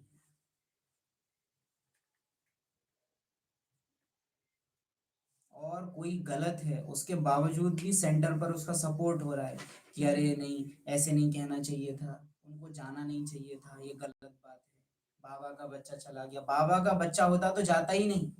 यही तो वंडरफुल बात है कि जो बच्चा होता है, बाबा उस दिन मुरली में क्या बोल रहे थे, 4-5 थप्पड़ भी सबके बीच में लगा दो तो बच्चा ऐसा थोड़े ना कहेगा कि सबके बीच में क्यों करते हो।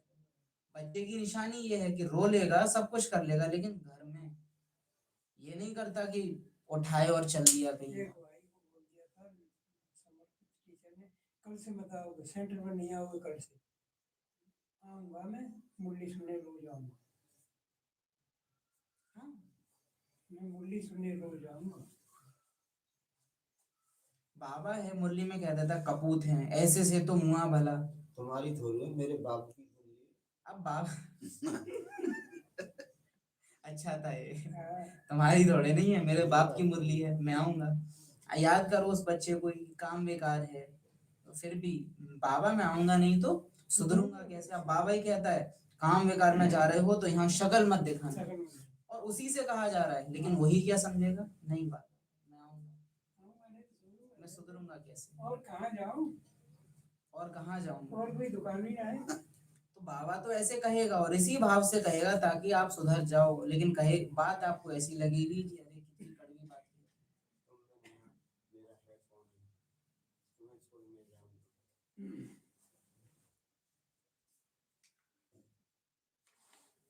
लाख करो खुद आप भी तो भी आपका साथ नहीं छोड़ेंगे।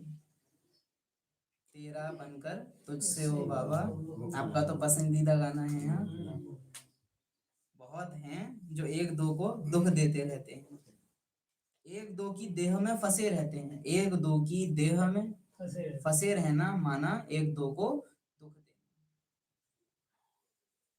सारा दिन एक दो को याद करते हैं, सारा दिन एक दो को याद करते रहते हैं। बाबा बोल रहा है मैं तो भाई जब कॉल लगा रहा हूँ नंबर बिजी ही जा रहा है। माया भी तीखी है, बाबा नाम नहीं लेते हैं लेकिन देख के बोल रहे होंगे, बस नाम ही नहीं लेते हैं। बच्चे कहते हैं साकार ब्रह्मा के सामने बैठ के मुरली सुनना भी बहुत बहुत चैलेंज वाली बात होती थी, बहुत चैलेंज वाली बात, कोई बहुत बहुत सिंपल नहीं होता था। आज के टाइम में आप नहीं बोल सकते, लेकिन साकार बाबा जिस तरह से नजरों से देख देख के कहते थे, नाम नहीं लेते लेकिन देख उसी को रहे हैं जिसका नाम लेना है। बाप किसी को डायरेक्ट नहीं कहते लेकिन डायरेक्ट देखेंगे उसी की तरफ जिसको डायरेक्ट कह रहे हैं। तो साधारण नहीं होता था, इसलिए बाबा कहते हैं बच्चे देही अभिमानी भव। बाबा नाम नहीं लेते। ज्ञान तो बड़ा सहज है, याद ही मुश्किल है। ड्रामा को जानना एक कहानी है,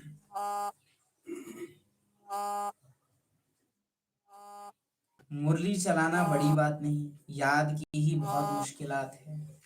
बाबा फिर कह देते ड्रामा, फिर भी पुरुषार्थ करते रहते बाप, फिर भी पुरुषार्थ करते रहो, करते रहो। ये बिल्कुल ऐसे है, जागते रहो, पुरुषार्थ करते रहो, कोशिश करते रहो। वही कहेंगे याद रखो कि ब्राह्मणों का कुछ भी व्यर्थ नहीं जाता, कुछ भी पुरुषार्थ, कुछ भी अभ्यास आप कर रहे हो व्यर्थ नहीं है। बाप को याद करो तो अग्नि, योग अग्नि से तुम्हारे पाप भस्म होंगे। अच्छे अच्छे बच्चे इसमें फेल हो जाते हैं, तो सोचो बुरे बुरे का क्या होता क्या होगा जब अच्छे अच्छे ही फेल हो जा रहे हैं। तो फिर से वही याद दिलाएंगे। सचिन भाई ने वो मुरली ढूंढ के भेजी थी जो उस दिन कह रहे थे, बाबा ने बोला था कि 16,000 जो फर्स्ट आत्माएं हैं, 16,000, उसमें शुरू की 2-3 हजार आत्माओं का योग की परसेंटेज 25% है, जो कि 9 के बराबर है। बाबा ऐसा कह रहे हैं 16,000 में शुरू की 2-3 हजार आत्माओं की योग की परसेंटेज है 25%, जो कि 9 के बराबर है। 25% तो बाबा के लिए 9 के बराबर है। ये कहा है जो तुम्हें दांत में ना हिल के क्यों तो हमारे लोगों की तो ज्यादा अब ये तो नहीं कह सकते। मतलब शुरू की मतलब 16,000 16,000 में अरे तो अभी 16,000 कौन से फाइनल हो गए, लेकिन बाबा बताता है ऐसा। 13,000 की तो प्रैक्टिकल यहाँ देखना है हमको, है ना। बाबा की भूख ज्यादा। भूख है चाहे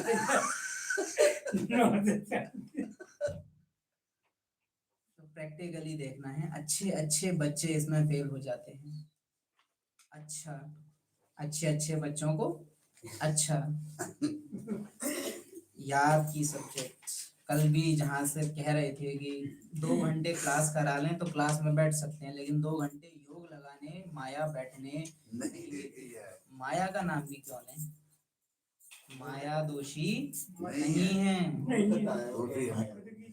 खुद की इच्छा है जो नहीं बैठते। नहीं बैठे तो रहे, लेकिन संकल्प फिर क्यों इधर उधर से आ जाते हैं, जिनका क्या नहीं बैठे भी बैठे रहना तो माना, नहीं रहे, आप जागे नहीं रहोगे, नहीं रहे, जागे नहीं रह सकते। हाँ, योग में नींद आएगी या कुछ ना कुछ होगा। बैठे रहने का मतलब सिर्फ ऐसे स्थूल बैठ जाना नहीं है, लेकिन एकाग्रता से बैठना वो नहीं होता। उसका कारण है, अगर बैठे आपकी याद नहीं हो रही है तो उसका कारण है चलते फिरते गफलत बहुत हो रही है। अगर दिनचर्या में चलते फिरते हमारा खुद का अभ्यास नहीं है आत्मा आत्मा भाई देखने का, चलते फिरते अपने को घर का निवासी समझने का, दूसरों को देहधारियों को देखते हुए विदेही समझना, इस दुनिया को देखते हुए विनाशी समझना, चलते हुए खेल को खेल की तरह से देखना, अगर ये अभ्यास हम चलते हुए नहीं कर रहे हैं, बैठे हुए मेरा योग कभी नहीं लगेगा, कभी नहीं। हमें लगता है बैठे योग लगे तो चलते फिरते कर सके, परंतु नहीं। चलते फिरते अगर स्मृति नहीं है तो बैठ के तो शरीर और ज्यादा फ्री हो गया फालतू सोचने के लिए। चलते फिरते कम से कम बिजी तो था। इसलिए मेजॉरिटी समय व्यर्थ संगत सबसे ज्यादा तब चलते हैं जब ऐसा कोई काम हो जहाँ बुद्धि ज्यादा लगाने की जरूरत नहीं है। जैसे लेट गए हैं बेड पे, सबसे ज्यादा व्यर्थ संकल्प आएंगे। योग में बैठे हो, शरीर फ्री हो गया, सबसे ज्यादा व्यर्थ संकल्प आएंगे। काम में लगे हुए हो फिर उतने नहीं आएंगे, लेकिन जहाँ फ्री हुए वहां व्यर्थ संकल्प भी फ्री होके आते हैं। क्योंकि बुद्धि को आदत पड़ी हुई है व्यर्थ में जाने की, तो जहां वो फ्री होगी व्यर्थ में जाएगी। पूरे दिन आप समर्थ चिंतन में हो और बुद्धि जैसे फ्री होगी वो कहाँ जाएगी, समर्थ में जाएगी। अगर समर्थ के अभ्यासी हो तो समर्थ में जाएगी, व्यर्थ के हो तो व्यर्थ में जाएगी। अभ्यास कैसा किया है? पूरे दिन में आप जो देख रहे हो योग में वही देखिएगा। जैसी वृत्ति वैसी जहाँ वृत्ति वहां वृत्ति, जैसी वृत्ति वैसी वृत्ति। अच्छा, मीठे मीठे सिकील दे बच्चों प्रति बाप दादा का, उन्हीं को याद जो याद करते हैं, बाकी प्यार सभी को, क्योंकि प्यार की सब्जेक्ट में सब पास है। बाकी याद उन्हीं को जो बाबा को खुद से और पहले से याद करते हैं।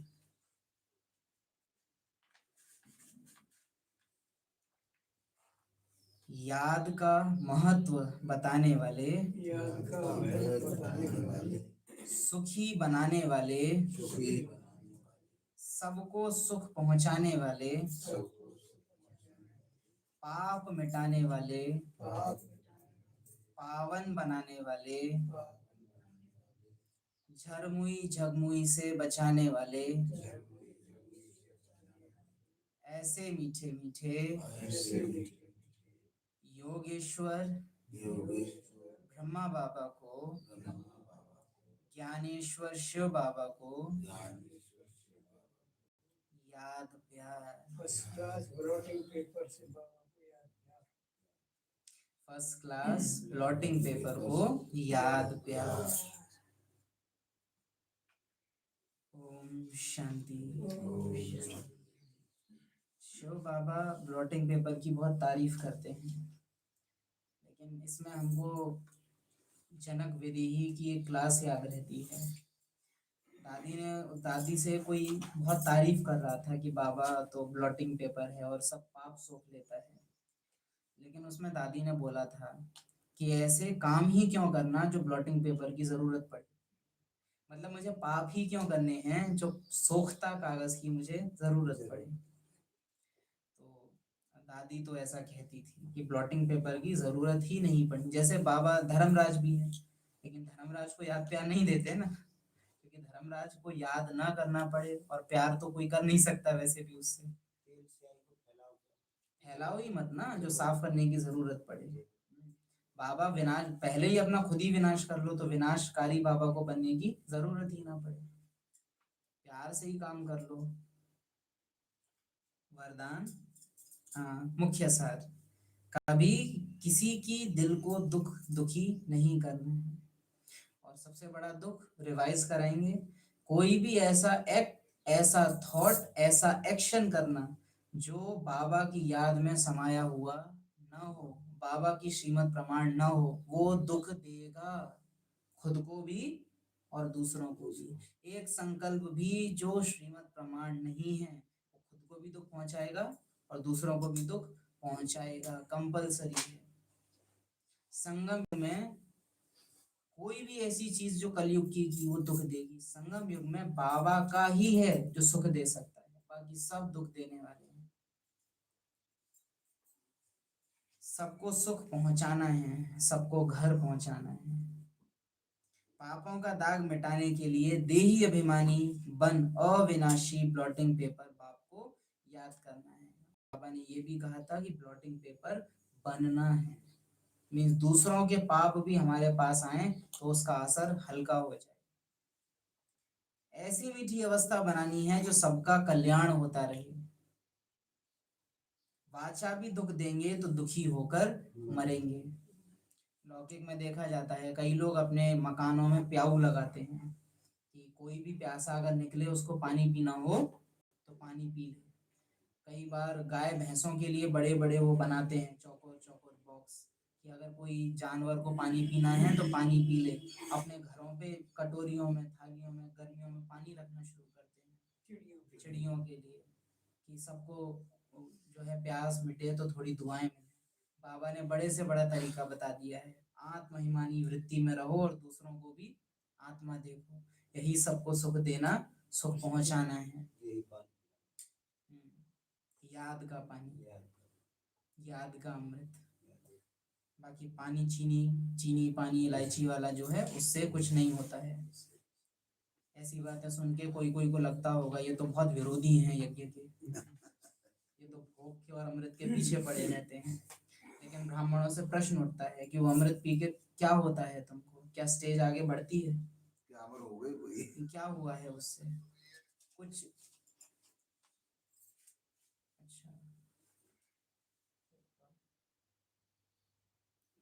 राधा बहन का माइक ऑन है, उसकी वजह से आवाज आ रही है उनकी तरफ से, तो डिस्टरबेंस हो रहा है भाई बहनों। अच्छा, अभी आ रही है, ठीक है। क्या कह रहे थे? अमृत। तो गीत भी क्या कहता है, तेरी याद का अमृत पीते हैं। और बाबा मुरलियों में क्या कहता है कि पानी किसी को पावन नहीं बना सकता। फिर वो पानी ने भी क्या कर दिया, वो कुछ नहीं कर सकता, याद ही पावन बनाती है। वरना बहुत इजी हो जाता, ब्रह्मा बाबा और मम्मा इकट्ठे एक बड़े से कंटेनर के पास इकट्ठे होते, एक मतलब कम से कम 1000 लीटर या 2000 लीटर की टंकी। थोड़ा मजाकिया लगता है ये, पर गंभीरता से सोचना है कि 2-3 हजार लीटर की टंकी को दृष्टि देते, मम्मा बाबा से ज्यादा योगी कौन था? योगेश्वरी और ज्ञानेश्वर हैं वो दोनों का पार्ट। तो दृष्टि देते सारा पानी अमृत बन जाता, और इतना शक्तिशाली अमृत मम्मा बाबा ने दृष्टि दी है, और उसके बाद वो सबको एक एक बूंद जितने भी आ रहे थे सबको बट जाता, सबके पाप मिट जाते उसी से। लेकिन याद का अमृत होता है, और स्थूल में आप कुछ भी कर लो वो नहीं हो सकता, वरना बहुत इजी हो जाता पावन बनाना। याद में बैठो, अमृत लो, सबको बांट दो, हो गए सब पावन। लेकिन क्योंकि हम सूक्ष्म में नहीं कर सकते, तो सूक्ष्म में जो चीज ना की जा सके तो क्या कर देते हैं, स्थूल में ले आते हैं उसको। वैसे ही ब्राह्मणों ने किया है, भक्ति छूटी लेकिन भक्ति छूट नहीं पाई, ज्ञान में भक्ति ले आए और भक्ति ज्ञान को ही भक्ति बना दिया है। बाकी ज्ञान में भक्ति का ज्ञानी भक्त बाबा बोलता है, कुछ भी आपस में ना बोलो, सिर्फ बाप को याद करो। आप याद में हो तो अमृत भी पियो, भोग भी खाओ, कोई इशू नहीं है। लेकिन झरमुई झगमुई भी करना, व्यर्थ चर्चाएं भी करना, भोग भी खाते रहना, अमृत भी पीते रहना, तो वो तो ढोंग है, अपने को पागल बनाना है और कुछ भी नहीं है। कुछ भी आपस में ना बोलो, सिर्फ बाप को याद करो। बहुत हैं जो सारा दिन झरमुई झगमुई करते हैं। आज देखा जाता है यज्ञ में कि अगर भोग कोई ना लेने आए तो भोग घर भी पहुंचा देंगे, लेकिन मुरली किसी ने ना सुनी हो या अमृत वेला किसी ने किया हो या ना किया हो, इस पे अटेंशन उतना नहीं रहता है। भक्ति आ गई है ज्ञान में बहुत जोर से। वरदान, अपनी श्रेष्ठता द्वारा नवीनता का झंडा लहराने वाले शक्ति स्वरूप भव। अभी समय प्रमाण समीपता के प्रमाण, समय और समीपता के प्रमाण शक्ति रूप का प्रभाव जब दूसरों पर डालेंगे, तब अंतिम प्रत्यक्षता समीप ला सकेंगे। अव्यक्त बाबा मिलन याद करो, बाबा ने क्या बोला था, अनुभव की अथॉरिटी बनो। ज्ञान भूल जाता है लेकिन अनुभव कभी नहीं भूलता। अनुभव की अथॉरिटी, तो जैसे स्नेह और सहयोग को प्रत्यक्ष किया है, ऐसे सर्विस के आईने में शक्ति रूप का अनुभव कराओ। वंडरफुल पॉइंट याद किया, परिवर्तन की कलम से प्रत्यक्षता की डेट सेट करो। जब अपनी श्रेष्ठता द्वारा शक्ति रूप की नवीनता का झंडा लहराएंगे, तब प्रत्यक्षता होगी।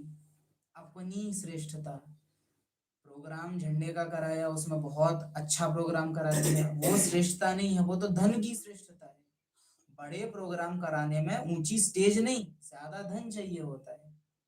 लेकिन 4 का प्रोग्राम किया, लेकिन 4 के चारों को योग युक्त बनाए रखा, उनको 1 सेकंड भी बाबा की याद नहीं भूली। ये है वास्तव में एक्चुअल प्रोग्राम, घर जाने का प्रोग्राम। लेकिन 400 का प्रोग्राम किया और उसमें इतनी रगत मगत करनी पड़ रही है कि बाबा बार बार भूल रहा है, बार बार टकराव हो रहा है, चिक चिक हो रही है, तो वो प्रोग्राम बाबा का तो नहीं हो सकता। आज के समय में जब कोई भी ब्राह्मण आत्माएं प्रोग्राम कराती है ना, तो उन्होंने की वृत्ति ये रहती है कि सब ये कहें कि प्रोग्राम कैसा था, बढ़िया था, बहुत अच्छा प्रोग्राम कराया। महिमा चाहिए होती है उसके पीछे, वो बाप की प्रत्यक्षता से दूर दूर तक कनेक्शन नहीं रखता है।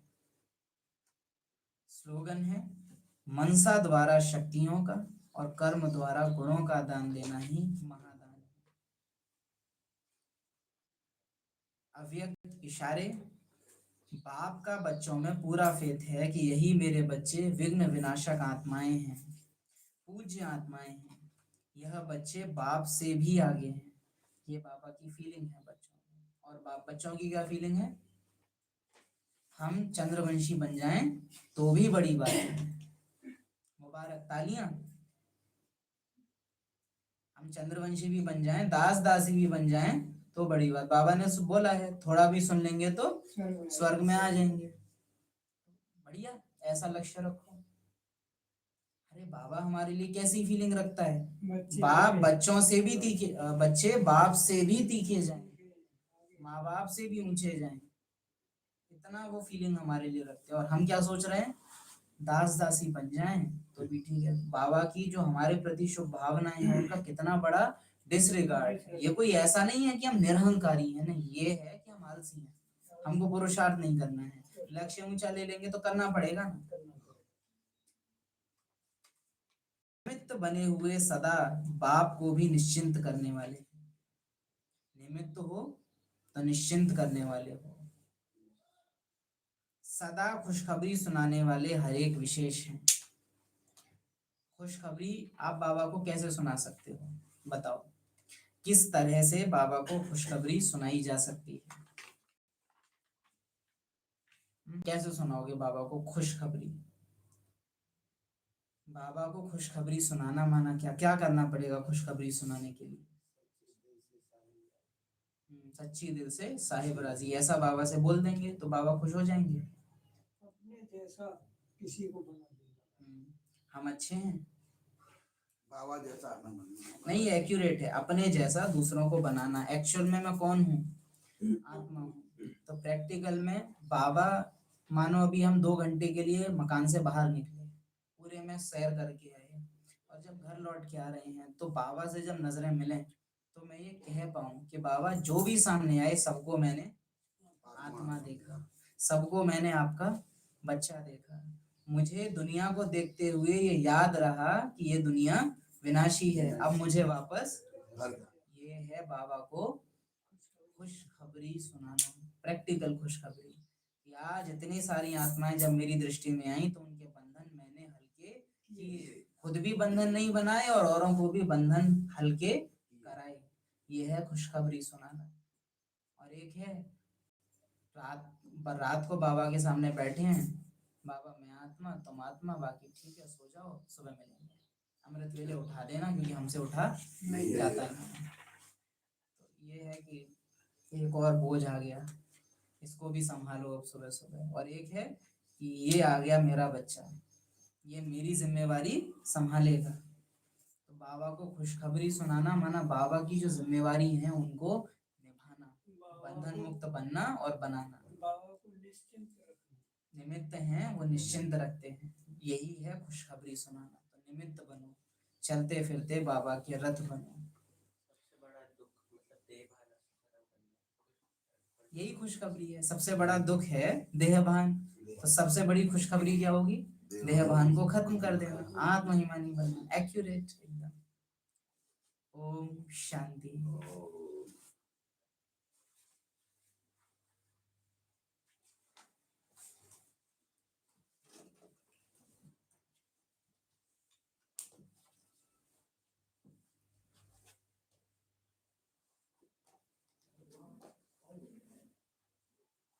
आज की मुरली से मुख्य यही उठाना है, ना देहभान में रहना है और ना दूसरों को देहभान में लाना है। अपनी याद की सब्जेक्ट पे आज के दिन विशेष ध्यान देना है। ब्लॉटिंग पेपर ऐसा जो दूसरों के पाप को भी हल्का कर दे और खुद तो पाप से बहुत न्यारा रहे, पाप से न्यारा पापा के पास।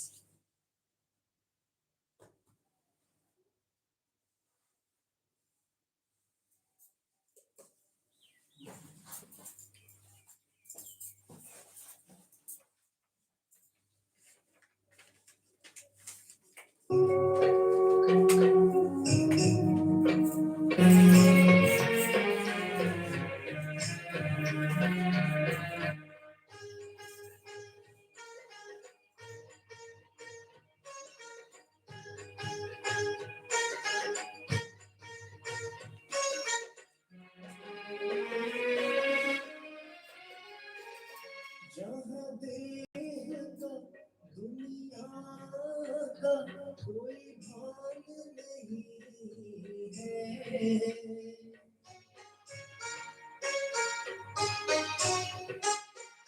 जहाँ देह का दुनिया का कोई भान नहीं है, कोई गम नहीं, हलचल नहीं, तूफान नहीं है, कोई गम नहीं, हलचल नहीं, तूफान नहीं है। बड़ी शान से खुशियों से उमंग से निकले बड़ी शान से खुशियों से उमंग से निकले आवाज की दुनिया से चले दूर कहीं दूर चले आवाज की दुनिया से चले दूर कहीं दूर चले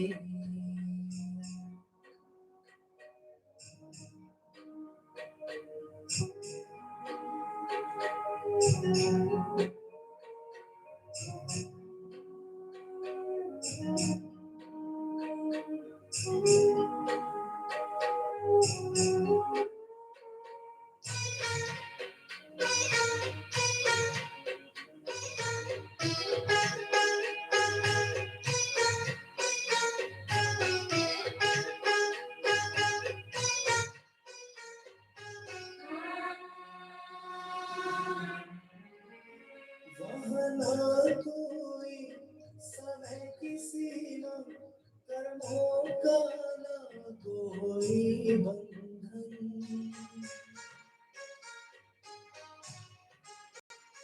वहाँ ना कोई समय किसी ना कर्मों का ना कोई बंधन शीतल निर्मल सुख शांति है मीठा प्यारा अपना वतन शीतल निर्मल सुख शांति है मीठा प्यारा अपना वतन सब शक्तियाँ अतीन्द्रिय सुख खजाने हमें मिले सब शक्तियाँ अतीन्द्रिय सुख खजाने हमें मिले आवाज की दुनिया से चले दूर कहीं दूर चले आवाज की दुनिया से चले दूर कहीं दूर चले चांद सितारों से चांद सितारों से दूर बड़ी दूर चले आवाज की दुनिया से चले दूर कहीं दूर चले आवाज की दुनिया से चले दूर कहीं दूर चले आवाज की दुनिया से चले दूर कहीं दूर चले